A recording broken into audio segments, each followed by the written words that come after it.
Audio's gone.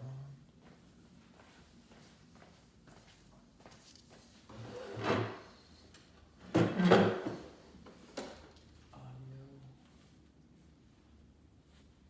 Boom.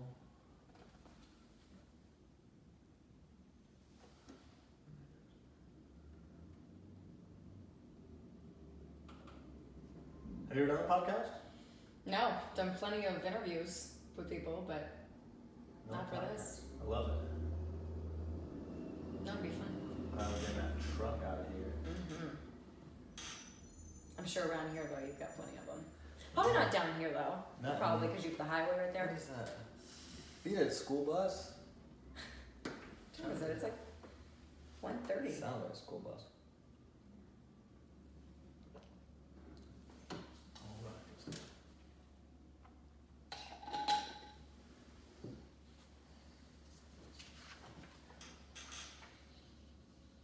All right, Haley, welcome to the podcast. Thanks for having me. How's it going today? It's great. Great. How are you? Doing well, Good. Glad to Good. have you on. I appreciate you taking the time out of your busy schedule to come in and have a little chat with me and share your story, your message, and everything you've got going on in your life. Yeah, for sure. I'm excited for it. Awesome, let's get right to it. For all the people who don't know who you are, give us a little background of yourself, where you grew up, and just who you are. Yeah. So my name is Halle Hillman. I am currently a head coach at Orange Theory Fitness here in Charlotte. I'm a personal trainer as well, health coach, nutritionist, so kind of dabble in a lot of things, health and fitness wise, health and wellness wise, I guess I should say. I'm from here, from Charlotte, but I'm actually from outside Fort Mill, South Carolina. Oh, nice. So from that area, but you know, when you're not from here, you usually say Charlotte because it's easier to say. Yeah. So born and raised down here, love it. I was in Charleston for a few years for school, Nice. Loved it down there, but really missed Charlotte. I think there were a lot more opportunities here. Love the people, love the community. I think that there are some really cool things coming up in the city, and I'm excited to kind of be back here and be a part of it. But yeah, that's kind of me in a nutshell. I'm sure we'll kind of dive into a lot more details. Yeah. For sure. Yep. So how long has fitness been a part of your life? Did you play sports growing up, everything like that? Yeah, so I was kind of born into fitness. I like to tell people, my dad is an entrepreneur. He owns a really successful business here in Charlotte. And it's a health and wellness sort of company, and he distributes anything health and wellness. If you walk into a Walgreens, walk into a Walmart, walk into a vitamin shop, he distributes those sorts of supplements to them. And so I, like I said, was kind of born into it. My mom was a fitness instructor. Since the day I was born, she had me, the day that she went to labor, she was teaching a fitness class at 5 a.m. So literally born into it. No, I'm not kidding. Wow. Yeah, so really, literally was born into the health and wellness industry, but hated it for most of my life. I think that it was just kind of shoved down my throat for so long. Yeah. I said, nope, it's not for me. I didn't enjoy exercising. I played sports growing up forever. Competitive dancer, competitive cheerleader for 18 years, loved it. Danced a little bit in college as well. I played sports when I was younger, like basketball, all that stuff, and I just like to think of myself as like a little small athlete. My dad never had a son, so we were kind of the two girls that he had that he loved to just kind of throw into sports. Played lacrosse for 4 years, loved that.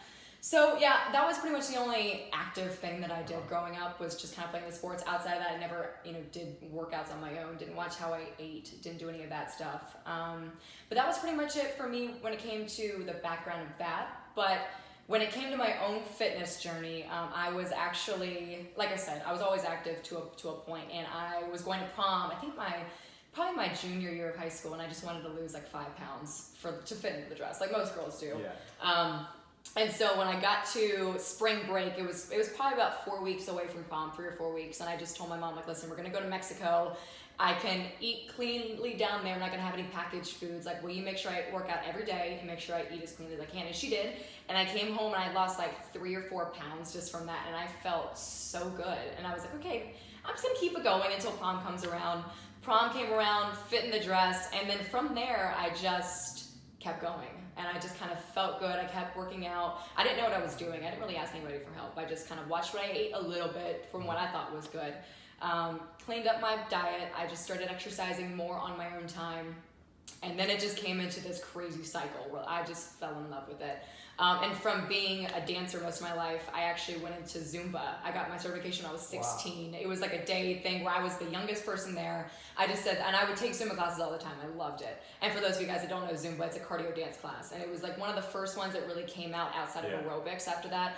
And it was a fun atmosphere. Everybody could do it. I felt like you weren't at a certain level when you did the fitness, the dance cardio classes. So started kind of teaching that here and there. I would do like my cheerleading team. I would do like little spurts for it did a few at the YMCA. Technically I wasn't supposed to because I was supposed to be 18, but kind of slid that one under the rug. Loved it, kept doing that. So kind of found myself in a love for teaching other people. And it was interesting because growing up, I was a really shy person. Did not like to speak to people I didn't know. My parents would joke, like, if they wanted a menu from the restaurant, they would ask me to go ask the person at the front, and I would not do it. There's no way. But then when I turned 17, 18, and I just kind of found this realm that I like to get into, I literally flipped a switch. Now I can talk to a tree if you needed me to. I love talking to people and you can't shut me up half the time. But yeah, I think that really propelled me into my confidence and what I felt like I wanted to do. You can put me on stage any time of the day and I could just blow it out of the water. But yeah, behind the scenes I was really quiet, but then going into that was cool. And then from there, I kind of just spiraled. I did the Zumba thing first, and then I got personal trainer certified when I was 18. That was the youngest you could get it done. And then I did cycling. Then I obviously started just teaching boot camps here and there. And then when I found, of course, Orange Theory, that was, the big one for me. And when I really started to expand the horizons with group fitness. Okay. I was kind of the same way. I was a little quiet kid. They actually thought I was deaf because I didn't talk for a little bit. That's crazy. I was always tugging on my brother, and my brother was like, "Mom, he's thirsty." Hysterical. So you got your personal training certification after the Zumba. Yeah. What inspired you to get that personal training certification? Did you have a goal of being a personal trainer at that moment? Yeah, I think I did. I didn't really know what I wanted to do when I was growing up, but I think that when I found this love for health and fitness, I just said, cool, I would love to be. My number one thing was to be a personal trainer for celebrities. That's what I wanted to do. I just said, I was like, I would love to move out to LA one day. I mean, of course, I'm 17, 18 years old seeing this, but just said, I was like, you know what, I could do this. I'm gonna, find people that want to obviously look good. That's their number one priority if they're a celebrity. So that was kind of my dream goal, was to be a personal trainer for celebrities. And I think that the more that I found myself getting into the health and fitness realm, I just realized how much I loved learning about the human body and the way that we work and the way that different people work out differently and the way that we all look differently. And I think that was the coolest thing for me, was to be able to say that I can help out people to feel their best. And then that kind of spiralized into what I really wanted to do, was just no matter what I was doing, was to make people feel better. So how did that personal training transition to your cycling, which is more of a group fitness atmosphere? Yeah, so when I was in college, I had the personal training, and I would do that on the side a little bit, but it was hard when you were a full-time student trying to find a place. And at that point, personal trainers, you had to pretty much be full-time in order to make any money, or you wouldn't build a clientele. Yeah. So I would kind of do it on the side. I would literally have, oh my gosh, I had in the back of my Jeep Wrangler, like a battle rope set. I had some dumbbells, some kettlebells. I had some other things. I would find a park, and in Charleston, you usually are pretty good with the weather. You don't have to worry about it except for rain. And so I would literally just find a park, and I would just say, hey, meet me here, pay me a few bucks under the table, and we'll just make it happen. So that was kind of my personal training in college. That was the most I could do. But then I was presented with an opportunity of a brand new indoor cycling studio that opened up in downtown. So I just said, I live in downtown. This is great for me to get some exposure in Charleston. Somebody that used to work for SoulCycle, which is a great cycling company, was coming down to open the studio. I loved what they were about. I loved their look. So I just kind of was presented with the opportunity. Yeah. Went and tried out, got the position. It was me and I think 3 other people that started with Revolution, which what it was called, CHS Revolution. And that's what really helped me expand into the group fitness realm. I think they gave me a great platform and build what I needed for group fitness. I mean, cycling was awesome. And I think that being from a dancer background, the music was big for me. And I think that if anybody's ever taken a SoulCycle class, it was very similar, where you go to the beat of the music. Everything is on the beat. And I could get off my bike, I could dance around with people in the studio. That was really cool for me. So I could use my dance background, my music background to use with also my fitness background as well. So it was like 2 worlds collided, and I loved that segment. And so that I was there for I think almost 3 years before I left there, and that was an eye-opening experience for me, because I got to learn from some of the best group fitness instructors in Charleston, and I got to learn how they connected with people and how they built their clientele. And I didn't really have that when I was in, obviously when I was in Charlotte and kind of doing things here and there. I didn't have that that clientele to build with. So that was what was really cool, learning from people around me and just watching. And I'm a person studier. When I meet people, when I go out, I just study people all the time, so especially people that obviously do well, because I want to know what they're doing in order to get to where they're at.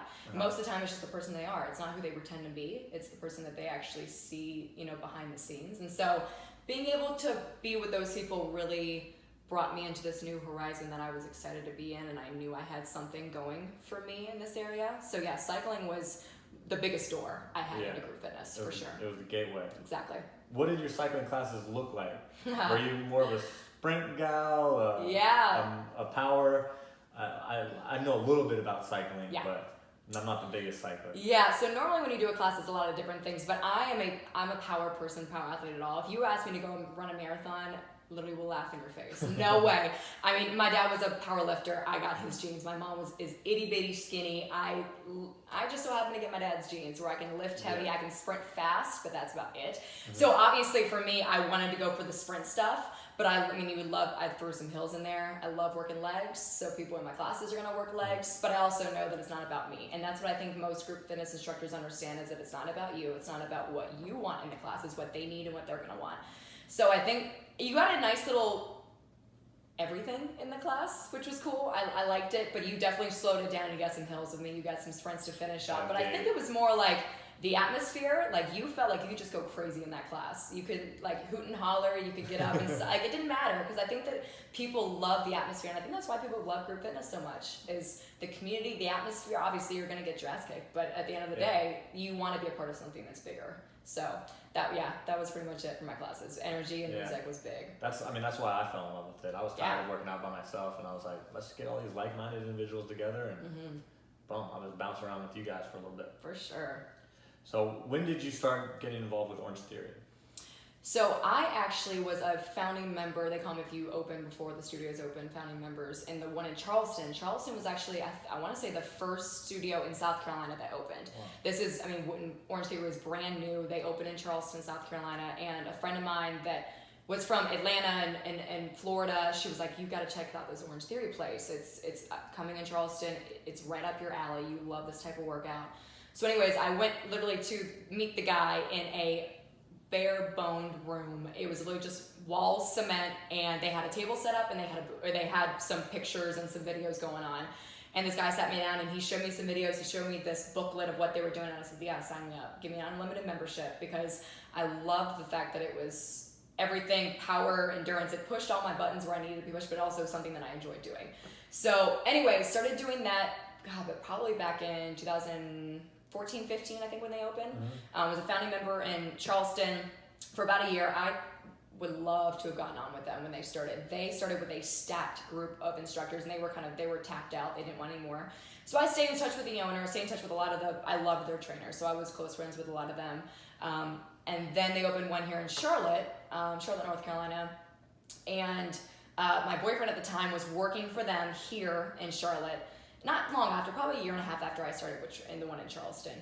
And he worked there, and he got a promotion to go to a new studio that they were building, and they needed somebody to take in his spot at his old studio. And he just said, listen, I know you can teach a class. Would you be interested in coming and teaching in Charlotte? And of course, my thing was, I'm still in Charleston at the time. I had not left Charleston. I was still there. And but I knew at some point I wanted to get back to Charlotte. That was my end goal. I knew I wanted to get back here, so I said, why would I not start promoting myself in Charlotte if I know at some point in the next year or two I'll be back here? So when they opened that new studio, I literally slid into his spot, and I would Tuesday through Thursday, I would teach here. Or I would be in Charleston and do classes, and I would drive back here on Thursday afternoon. I would teach Thursday nights, teach all through the weekend, teach on Monday, then drive back to Charleston. I did that every week for about 2 years, probably a year and a half. Wow. So I was in the car quite a bit. Yeah, but I don't know. I think to me, I love the atmosphere so much, and I think that for me, I always call myself like a silent hustler. Like, I'm not gonna be out there showing me, look what I'm doing. It's like, but when I love something, I'm gonna put my entire life into it, and I loved what they were doing in Orange Theory. I knew I wanted to be a part of it. So yeah, for the first year and a half, I just drove back and forth every time, finished up school, worked here. But looking back, I couldn't have done it any differently, because I know that that's where it really took me to the next level in my fitness career, for sure. So you were taking the classes a year, did you say a year and a half? Yeah, about a year and a half before I started. Yeah.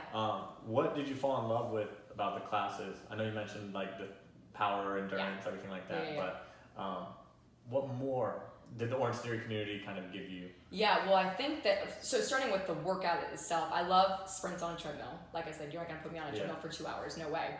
And I know I couldn't do a treadmill class on my own, but if I were to be on a treadmill by myself, but if I was in a class on a treadmill, it's like a different atmosphere for me. Somehow I can pull speeds out of me that I could never do by myself. Yeah. So I love the fact that it was a weight room section. Obviously, I'm from a weightlifting background, so I love that aspect of it. And then there was also a treadmill aspect, which was a lot of different varieties, a lot of up and down interval style workouts. So it's not like you were on there for 2 hours. You were up and down, you're walking, you're running, you're sprinting, you're jogging, you're all over the place. So it kind of takes your mind off of the fact that you're actually on a treadmill. The rower is obviously a great workout too, but I think the thing that was big for me was community, which obviously I talked about before. Community is number one, and I feel like when you get in an atmosphere that the trainers are there to support you, not to bring you down, to make you feel like you are empowered to be stronger than you are, which I really enjoyed at Orange Theory when I was in Charleston, especially with the guys that were trainers there, and then also just being a part of people that I didn't know beside me. And I'm one of those that obviously if I don't know you, I'm still gonna cheer you on next to me. But other people were doing that, and I thought that was something I've never experienced before. So I think the community inside, outside the studio was number one. And I thought it was cool that they were finally bringing technology into the situation. I don't think that there's really been a studio that's really utilized technology and actually used your heart rate to implement into your own workout. And so obviously people have heard that Orange Theory was the number one heart rate monitor system that we use at our studios, and that's what really propelled us into being such a great workout and such a great Orange Theory workout for us. But yeah, the community was huge. I just think the fact that we are not stopping at where we are. We continue to build day after day, month after month. We have monthly webinars for a lot of things, but it's like every month we have 10 new items that we're going to check off the list that we're going to be able to do that nobody else in the world has ever done before. So being on the leading spectrum of the health and fitness industry is cool to see, and also pushes you to a new level. Yeah. So as a member, I loved it because the workout, the community, but being an employee for them now, it pushes me to be a better leader in my situation. So it's a game changer for sure. Yeah, I think it was my second class just with you the other day. Yeah. And it was in a Orange Theory I'd never been in before. And you put me right next to the people it's like you almost knew who needed me in that little aspect, who I needed too. Yeah. And so I had Jeremy and Joey next to me, and they were both killer. Yeah. Badass dudes getting after it, and we all the community aspect was so awesome just in that one class. And just coming in from the outside. Yeah, for sure. And so what can people go into Orange Theory expect to, what kind of what am I trying to say? What can they expect to experience mentally too? You said the physical part. Yeah. But mentally. I think, of course, as cliche as it sounds, you walk out stronger than you came in with it, but I think that you finally have a place that you can be safe in a group fitness studio. I think that most of the people that come into the studio when they're taking their first class, they say, I didn't really think I was ready for this. I feel like I needed to be in shape to take an Orange Theory class. And I think that, yes, you walk out and obviously it's a killer class. You're going to get a great workout, but I think that the coaches that especially are in Charlotte, especially at my studio, we empower you to believe in yourself. It's not just us telling you what to do. It's the fact that you believe in yourself so much to hit new speeds on the treadmill, to push yourself to a new level with your heart rate monitor, to pick up heavier weights. And I think that people feel like they are safe in our environment. It is not a competitive place by any means. So when you look at our class and you look down the treadmill, you see a power walker, you see a jogger, you see a runner, you see a biker, you see a strider. You see all types of fitness levels. And so I think that when people walk in, they have this vision of Orange Theory being, crazy, crazy people, all these athletes. And we obviously think every single person is an athlete. If you step on a treadmill, you're a runner. If you're in the weight room, you weight lift. That's just how it is. But I think that when you walk in and you leave, you notice that there's a community that supports you, no matter what fitness level you're at.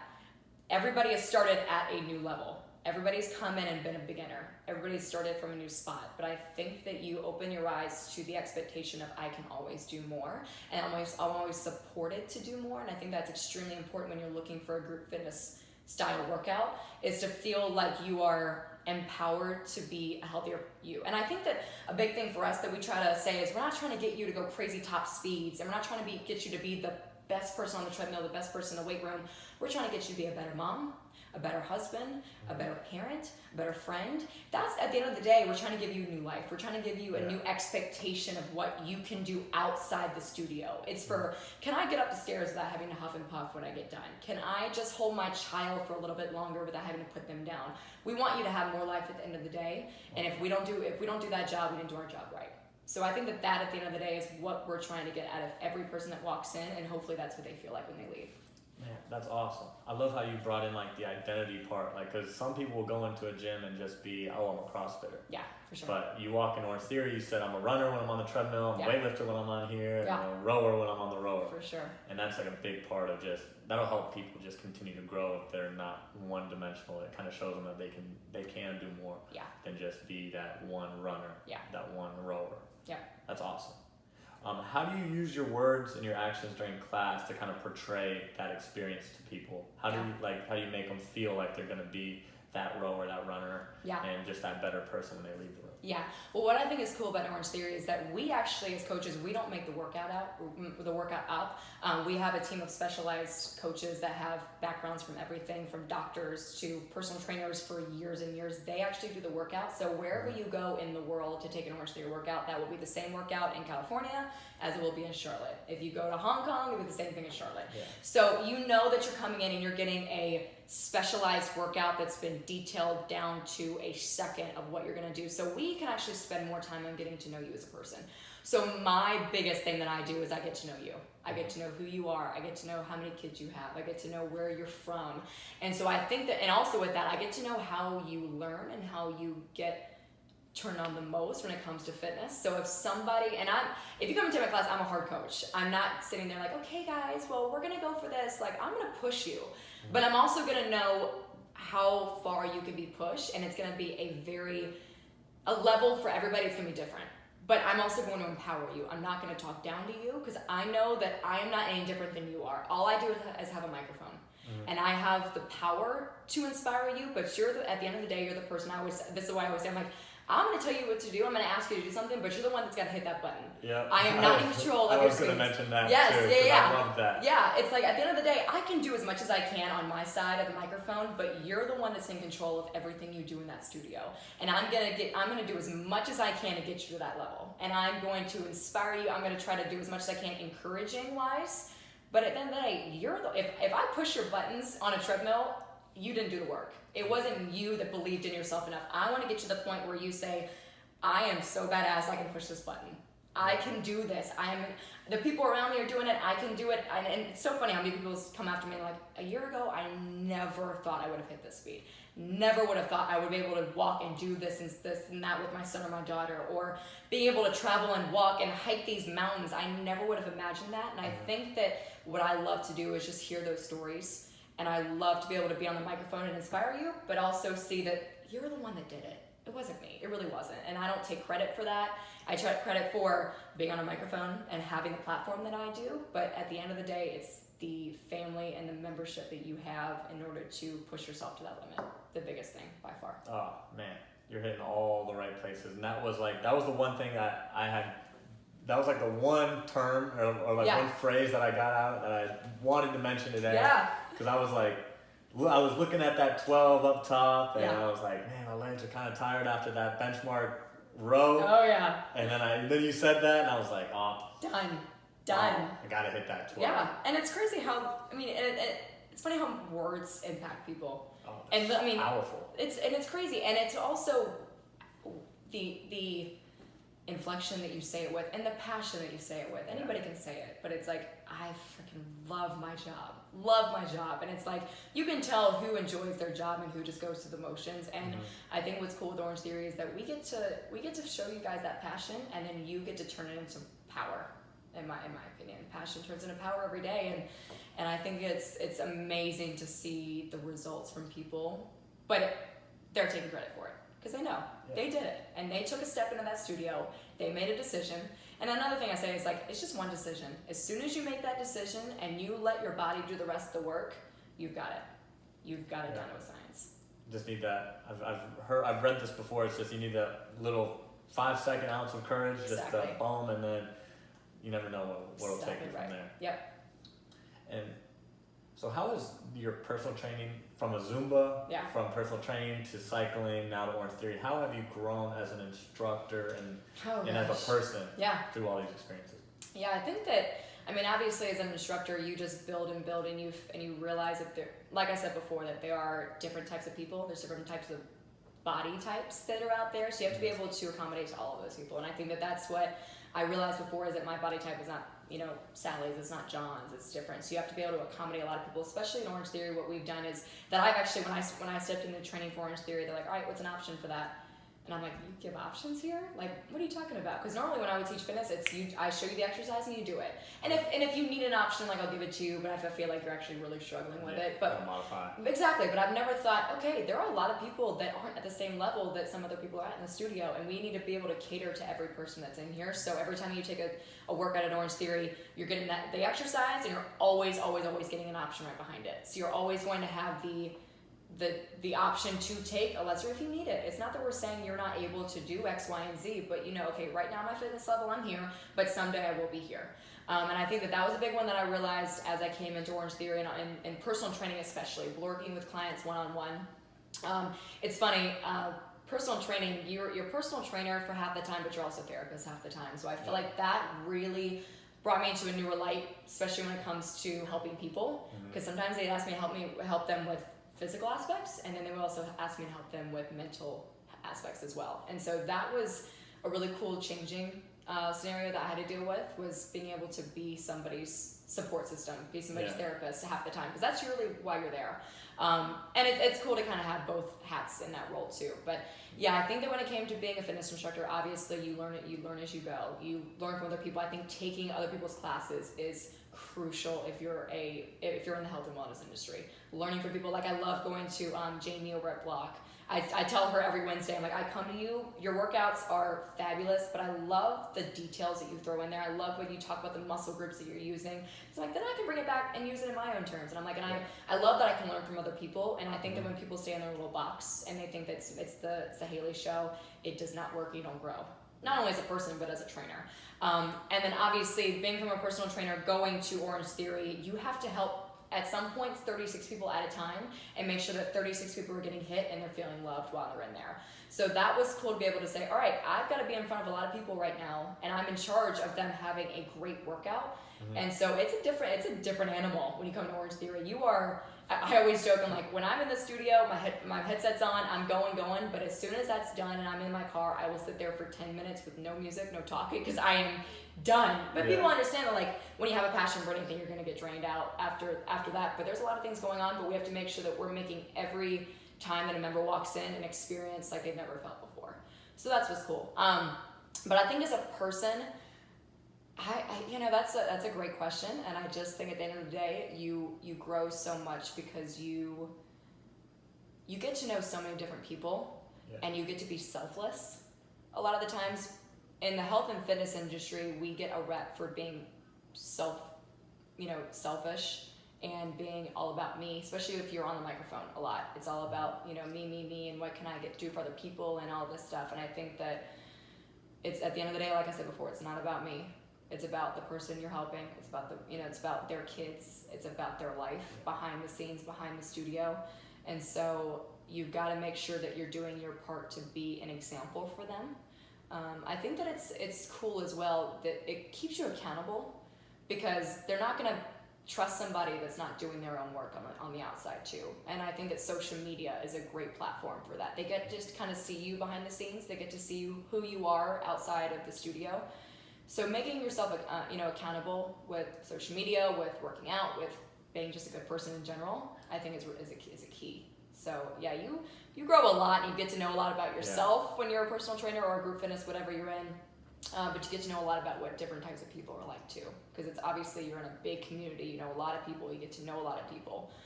So it's an interesting realm, but it's a really inviting, incredible experience when you get to do it.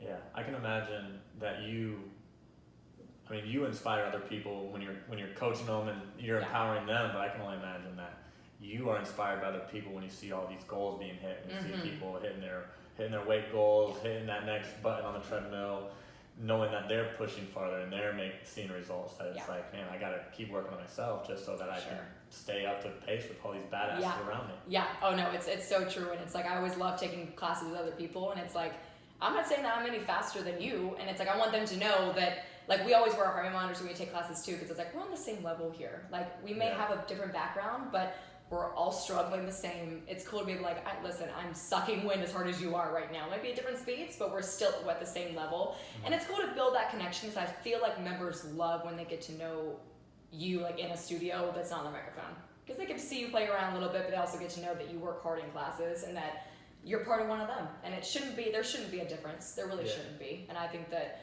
that's what's really important too, if you're a personal trainer or group fitness instructor, to be able to say that I'm on the same level you are, I want to push as hard as you are, and I want you to push me. There's really no change. Gotta be relatable. For sure. So let's transition to another aspect of your life that's played a big part, which is the nutrition aspect. How long have you been focusing on your nutrition in your life since you were just trying to lose a couple pounds? Yeah. Well, that's definitely when it started. And I will tell you, it's funny. I mean, I think I dropped 45 pounds within a year, probably a little bit over a year. Because when I started dropping the 5 pounds, 5 to 10, 10 to 20, and it definitely opened my eyes to the nutrition side of things. I mean, I was blown away by things that I had no idea about. And I'm thinking in my head, like, okay, if I don't know about these things, and I was kind of born into the health and wellness industry, I know there's people out there that have no clue what's going on. And so when I was starting to build it, I was figuring myself out. I was trying to figure my body type out. I was trying to figure out what was healthy, what wasn't. I did the yo-yo diets. I tried everything there is out there. Paleo, the low carb. I've done keto. I've done all of that stuff. I've tracked macros. I've done it all. I've been up with my weight. I've been down with my weight. But when I really started hitting nutrition was about 2 years ago. I actually worked with a dietitian here in Charlotte, Jennifer Brunelli. She's a dietitian for the Carolina Panthers and the sports nutritionist over there. And she was a member. And I just kind of said, you know what, I feel like I'm at this place where I don't know my body type and I can't figure out what's working. I'm going low carb like most people think, and I'm not losing any weight, and I don't know what's going on. And so I met with her and kind of just opened my eyes to a whole different realm of nutrition. Yeah. And so after I worked with her, I said, okay, there's something that's working here. And there's something that I have never implemented, which was actually eating more, a lot more than I was. I was probably at that point when I first met her, and I thought I knew it. I thought I knew nutrition. I thought I knew it was healthy. I was probably eating a little bit over 1,000 calories a day. Oh, man. When I met with her, I was then eating 28. So almost, triple from what I was doing before. I mean, it was crazy, the difference, and I lost 20 pounds off of that. So I think that that's really where I figured out, okay, I think that a lot of us have this nutrition thing wrong. So within the last 2 years or so, that's what I've been really diving into. And I've always, like I said, I've kind of always, delved into a little bit, but I really started diving into it and really understanding nutrition within the last 2 years. And so that's when I said, this is something that I want to create a space to educate people on. Because a lot of people, like I said, a lot of people have no clue. And it's not their fault, but it's just people not taking the time to educate them. Wow. Yeah, I've done the whole thing from wrestling. Yeah. Wrestling, cut weight. And you see so many different styles of how people lose weight. Did you say you were at 103 when you were wrestling at one point? Yeah. Holy freshman cow, year, that's crazy. I was cutting the most weight. Yeah. In my career, probably when I was 14 years old. Still think I might have hit a stunning a growth spurt at the time. But because you would see kids that would weigh a slice of pizza and say, okay, well, if I weigh the slice of pizza, I'm not going to gain any more than that slice of pizza. And then you got me, who's over here trying to eat 7 meals a day, small meals throughout the day. And there's a science to it. Some people just aren't educated about it at all. So when did you get your certification for nutrition and dietitian? Do you have both of those? No, so I just have nutrition. I have health coach and nutrition. Yeah, so dietitian, you have to go through years of schooling for that too. But so when it comes to nutrition, I can give people nutrition advice. I can show them kind of what I do, but I can't write anybody a plan, especially when it comes to people with diabetes, people with cancer, anything that has anything to do with what a doctor should be looking at. I can't touch any of that stuff, but I do. I think that's why love social media so much is because I can definitely show just people what I do. It's really not like, hey, you need to do this, because again, everybody's different. Yeah. Just because I use it doesn't mean it's going to work for you. But yeah, so I actually got my nutrition certification when I was 20, and then I got my first health coaching certification about 2 years ago. So right when I started kind of figuring this whole thing out. And what I realized really at the end of the day was that I got my personal trainer certification, worked with clients, they still weren't seeing the full results they wanted to. Got nutrition, I was working with people just in nutrition, they were getting better, but still not where they were. Yeah. I got health and they figured it out. Because it's not, I mean, again, at the end of the day, I'm a health and wellness educator, and it's all about sleep, stress, eating, working out. It all revolves around everything you do. Yeah. It doesn't stop with what you eat and what you do in a workout. So I think that was really, that was an eye-opening experience for me when I realized that I finally figured out that it's, it's not just what you put on your plate and how hard you work out. There are so many aspects to it. But then when you figure it out, it's so much easier when you build a lifestyle around it. Yeah. And one thing I like to tell people is like, I want you to live the best life you can. I want you to enjoy life, but could we get the fullest life out of this? Is there something that we're not hitting that we could just tweak, and you will feel so much more energy at the end of the day? You'll be able to be, like I said, better mom, parent, whatever it might be. Could we find something that you're doing in your daily routine that could make you feel that much better? So nutrition wise, yeah, I've been doing that for about 4 years, but really diving into it for the last 2. Okay. What obstacles have you personally faced with your nutrition? Yeah, good question. So like I said, when I was in high school, I was trying to lose a little bit of weight for prom, and I was probably sitting around like 145. I was definitely one of my heaviest when I was in, and like for me, I mean, I'm 5'5", so like 145, 150. Like, I mean, I was always strong. I would never look at myself as overweight, fat, but I was just a thicker person. Especially looking back at pictures, I'm like, holy cow. Lost about 40 pounds. My lightest was around 103. But I will tell you, so this is where I went wrong, is that I posted about this the other day on my social media, that I thought I had nutrition down. I was eating super clean. You would never get me to touch that piece of pizza, ever. I didn't go out with friends. I was working out twice a day. I would work out at 5 a.m. and actually go take my mom's classes. 5 a.m. I would go to school. I had cheerleading practice. And then sometimes when I got done and if I felt like I didn't have enough practice, I would just go and work out at the gym. So I was working out so long during the days. Like I said, never had a cheat meal, always ate really super clean. I didn't have a lot of energy. So yeah, I mean, of course, like I said, I looked great for sure, but I was driven by the wrong reasons. I was driven by the scale decreasing. Yep. I was just motivated by how low can I get that number? Can I get to 100? Can I get there? And of course, people kept telling me, oh my God, you look great. And so that was fuel for me. Yep. I was saying, okay, finally people are seeing me and they're looking at my body type and they're thinking, oh my God, how can I do that? But I'm not living a lifestyle that people can do, and it's definitely not maintainable. So did that. I held that for about 2.5 years, and then life just freaking hit me and went down a deep hole for a while, and I just started eating like a regular person. But what happened was my metabolism had been shot from when I was eating so little and I was eating so clean that anytime I put a regular food like anybody else would eat in my body, it would just pack on the weight. Yep. Put the 50 pounds back on. So I went from being 145, 150 down to 100, went back up to 155, probably pushing 160. And a lot of that was stress induced, of course, but at the end of the day, I was just making poor choices and I did not know my body. I did not know what I was doing. I didn't know why I was getting the rebound that I was. And I just realized it was because I was so clean before that my metabolism had no idea what was going on. So definitely up and down, and a really scary up and down, because of course somebody that's seen me at that low weight and then I went back up mentally, I was struggling. And a lot of women go through that, especially guys especially too, but especially women, that when they've been down at a low weight, then they see what they've done and they put some weight on, it's really hard mentally. And so when that went back on, then I kept looking at pictures like, what did I do? Why did I let myself get to that point? And then I was stuck, because I had no idea what to do. So then that's when I started going for the yo-yo diets. I tried the low carb, didn't work. I tried I tried Atkins, tried all of these things, and nothing was seeming to work. And it was really frustrating for me, and I felt defeated, and I felt like I couldn't get it back, and I felt like I didn't know what I was gonna do. And at that point, that's when I said I need to meet with that dietitian. I just need somebody to help me to get me on a better roll, because whatever I'm doing is not working. And I thought I knew the answer to nutrition. Obviously, it wasn't what it was, because I was not happy.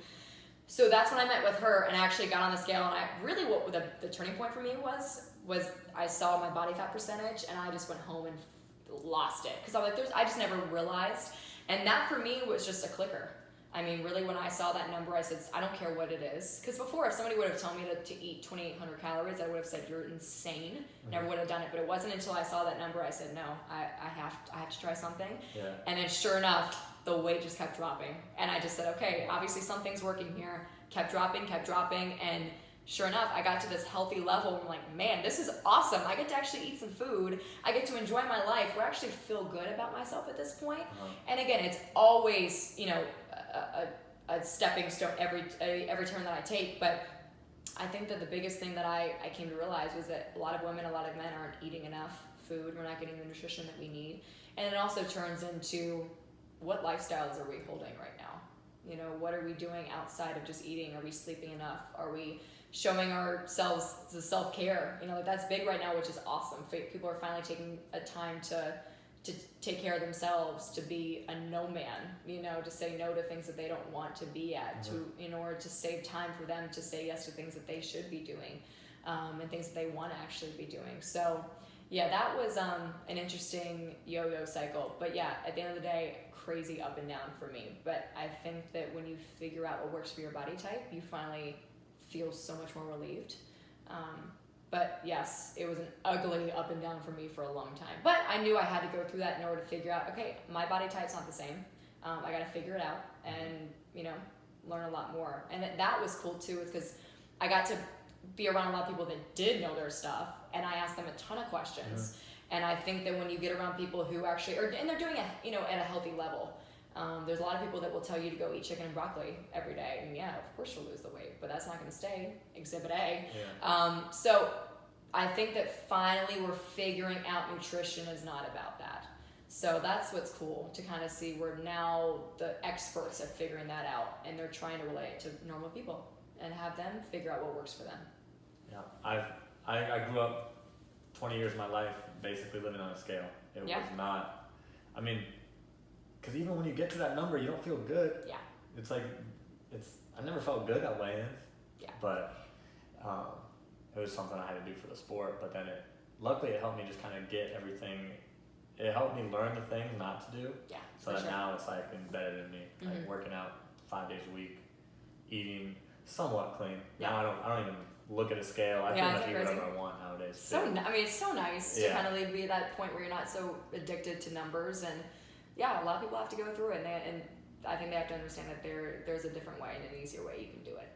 For sure. And so what was the biggest thing on overcoming those obstacles? Was it you getting that education that was learning about the body styles and everything like that, or was there something mentally that you had to kind of dig deeper into yourself and kind of see what was triggering you for this stress eating, things like that? I think that it had nothing to do with what I was learning from a book, anything like that, because like I said, I got my certification back when I was 19. I thought that the book told me everything I needed to know, but looking back, honestly, that book told me a third of what I needed to know, if that. There were a lot of mental battles that you have to go through. A lot of, I had a food addiction for a long time.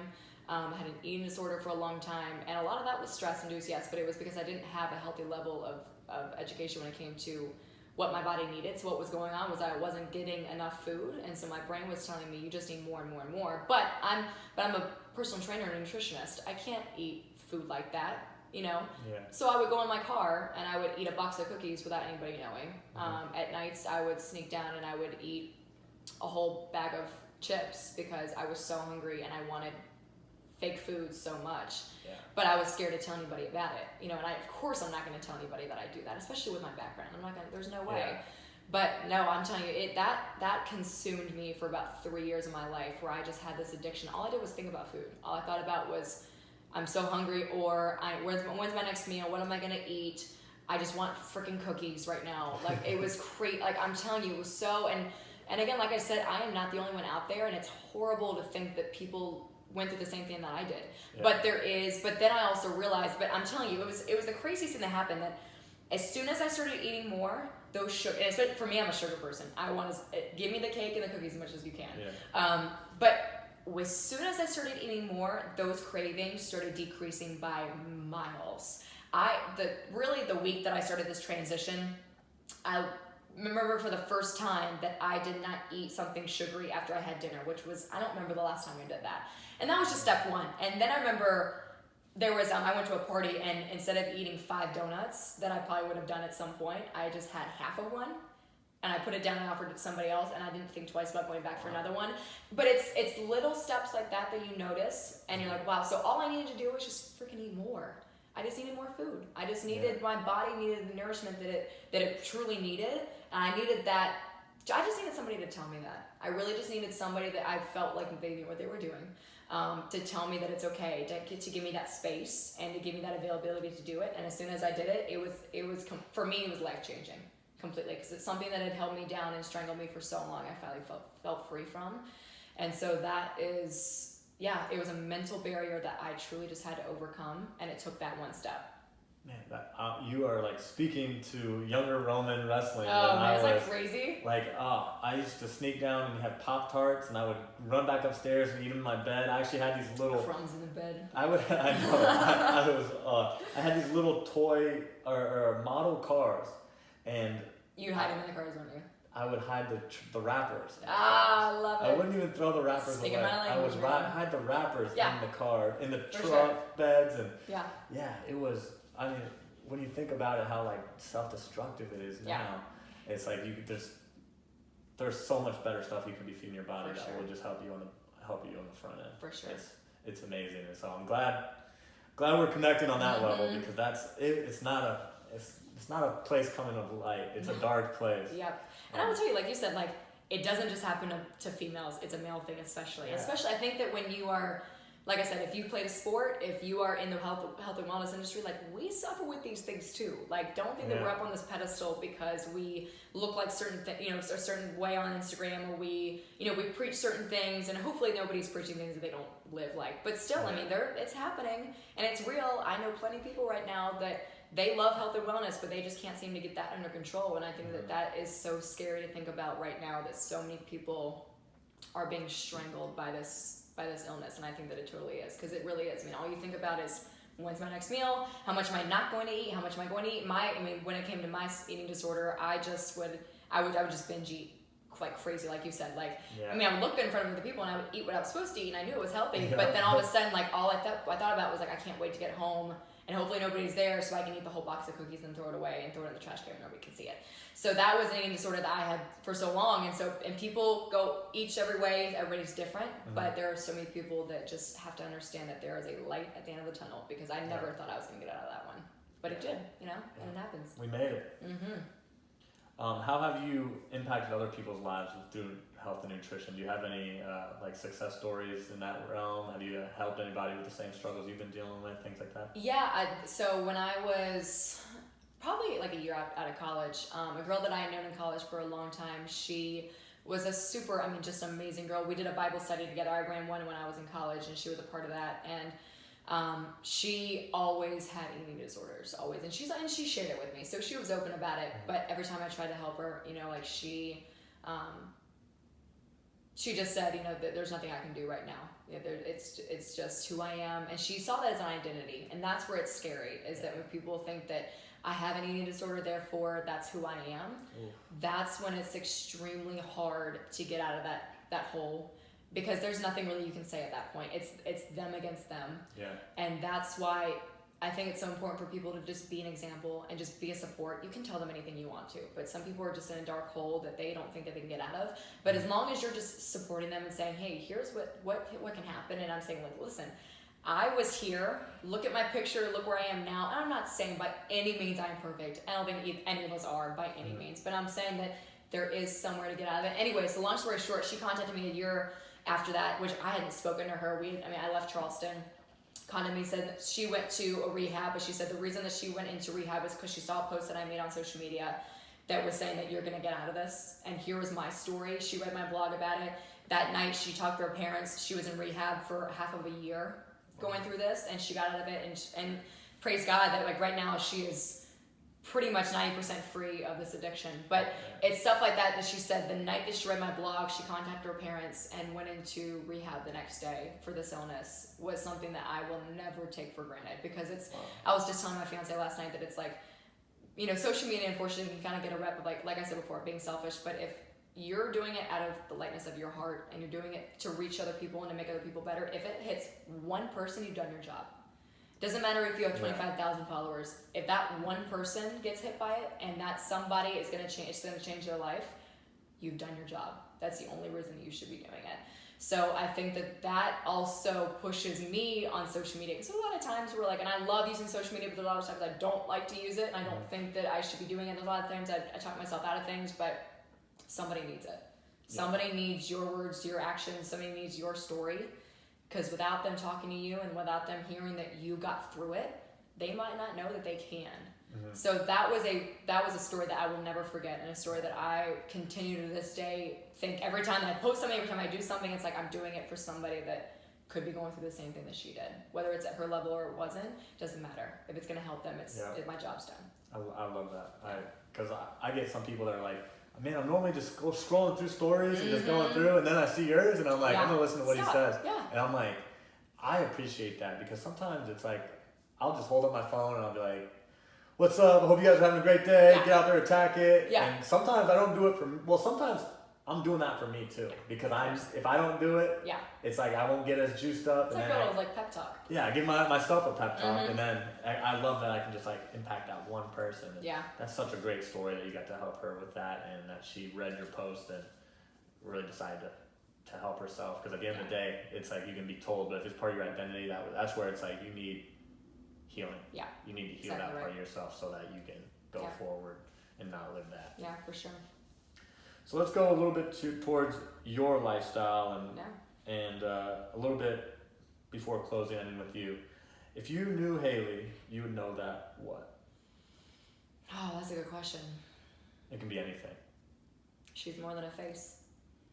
I think that for so long, and again, this is not a way to talk myself out of this, but it's for so long it was all about physical features for me. I think with my family growing up, I have a fabulous family. My family's amazing, but we've had some hardships for sure, and I feel like we always were looked at of like, what are the Hillmans doing? What are they doing now? Because we were able to go on vacations, we were able to do fun things, and people thought that we were the perfect family.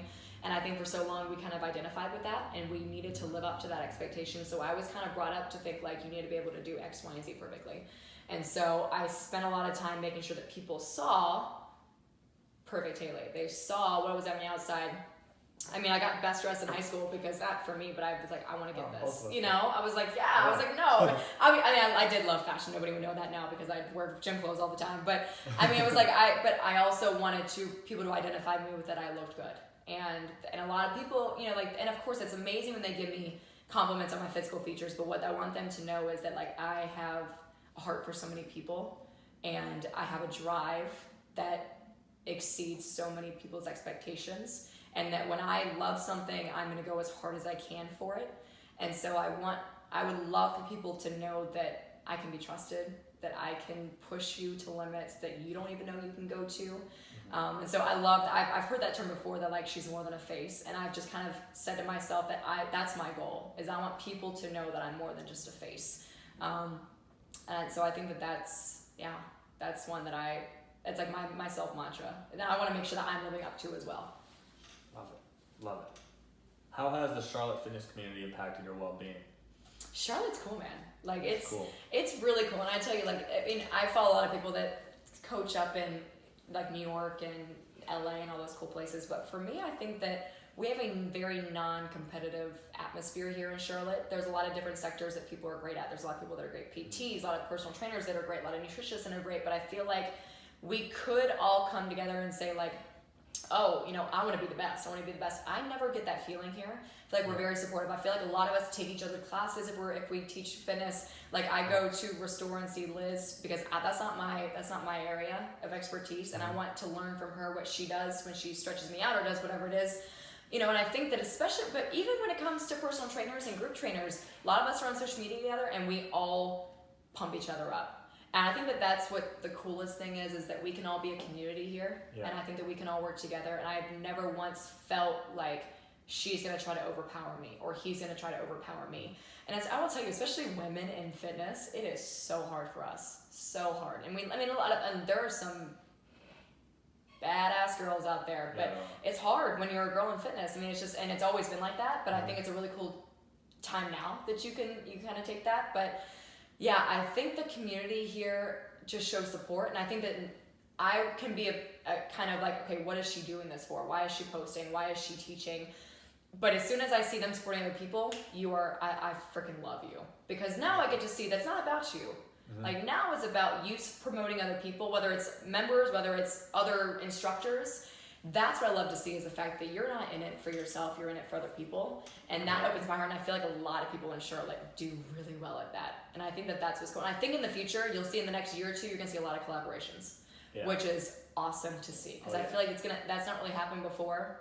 And I think that will be a game changer for Charlotte. And I think that more people are going to understand that this is at the end of the day, our goal is to make people better. End of the day, point blank, that's our goal for our life, is how can we impact other people for them to be better people.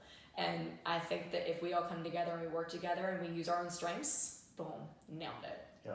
For sure. I think Charlotte's definitely onto something. Yeah, definitely. In that realm. What is one habit that you would recommend someone that you do that so they can get more out of their day, their week, their life? Good question. Well, if anybody follows me on Instagram, they know that I love my morning routines. Like, I think that the way you start your morning is going to be the way that you continue the rest of your day. So, like, when I get up, I do a lot of different things. And, like, obviously you can meditate, you can journal, you can, like, face roll. There's a lot of, like, these self-care things you can do. And, of course, I love them. But I think that one thing that you cannot get away from is gratitude. And I feel like one thing that I've definitely implemented in the last year or two is whenever I get into a mindset of frustration, of doubt, of anything that is going to bring me down a level, I will literally stop. I've just made this practice. I stop and I name 10 things that I'm grateful for. And literally, I mean, it's amazing what happens with that transformation in my mind. Because again, like, you can do things day in and day out that are going to be for your well-being. But what's something that can truly transform you each and every day that's so simple? And again, like, it's not like you have to have a journal with you all the time. I mean, I'm not a writer. I'd rather just type or speak something. I don't learn from just reading. But for me, it's like, if I can grab my phone, if I can grab a piece of paper, I can grab my hand and write down something, I need to get it out, because as soon as you speak it into existence, it turns you around. And so I think that regardless of all the things you can do throughout the day, there's a ton of them that everybody can do differently. I think that when you get in that mindset of that you need a little pep up, 10 things that you're grateful for. I don't care how big or how small. It can be the fact that you can hold a pen. A lot of people can't hold a pen. Could be that you just got a $10,000 bonus. It doesn't freaking matter. As long as you sit there and say, there is something that I am grateful for that's not going to sway me one way or the other, I think is a game changer for me. And I've just noticed that will put me in a different state of mind, and it will push me again to be a better person, whatever I'm doing. But I think that if you were to just say 5 to 10 things you're grateful for, if you get in that mindset, done. Even if you're not in a mindset, just give yourself something to be grateful for. It'll push you to the next thing. Gratitude. For sure. Exactly. Huge. Gratitude is, I think, the number one key to push you to be a better person. Yeah. Love that. What is... Ooh, not that one. If you could take a page out of your personal story and your personal book and give it to the world, what would that page say? That is interesting. So, if you don't mind, I'm going to flip that around a little bit, because there's something that I definitely want to hit on. Flip it and hit on. Flip it and mush around a little bit. Yeah. So I love to say, I'm going to start with, don't judge a book by its cover. Yeah. So I'm going to start with that. So if you're looking at a book, if we're going to use that analogy, starting with the cover, don't judge the book at all, what it's going to look like. Because I think that everybody has chapters in their life and chapters of their book that are going to bring you to the end. And I think that, like, if you were to pull a page out of my book, it wouldn't make any sense. Like, if you could write down, it would be a very large page. But I think that every single chapter, obviously in a book, makes sense. You read from one to the other because it obviously lines up. But you can't just take a chapter, you can't just take a book out or a page out because it wouldn't make any sense to you. But I think that there are a lot of chapters in my life that have led me up and to who Haley is. So there was a chapter starting with the beginning where, like, great family, liked to exercise, do all this stuff. Went to college, got into another chapter, relationship with a sex and a porn addict. Was abused for a year and a half in the relationship. The next chapter was that I was charged with a DUI. The next chapter would be that I gained 50 pounds on my weight loss. The next chapter would be that I felt like I wasn't going to make it to the next chapter. I didn't know why I was going to make it to the next chapter. I didn't think I was going to. So, and then there was a chapter where I gave the pen to somebody else to write their chapter of me. And so I think that, and then of course from there you lead into healing, a chapter for healing. There's a chapter for isolation where I literally had nobody, but I knew that that was a chapter I had to go through. A chapter that I knew that that healing process was not going to happen unless I got rid of people that were going to make me into a worse person, unfortunately. And that was hard to do, but that was a chapter I knew I needed to have in order to build myself back up. And because there was a point where I didn't know who I was, and it was a scary place to be in. And then, of course, you have the chapter of the rebuild process. You have the chapter of the continuing to rebuild, but you figure kind of something out what's working. You kind of have your tips and tricks here.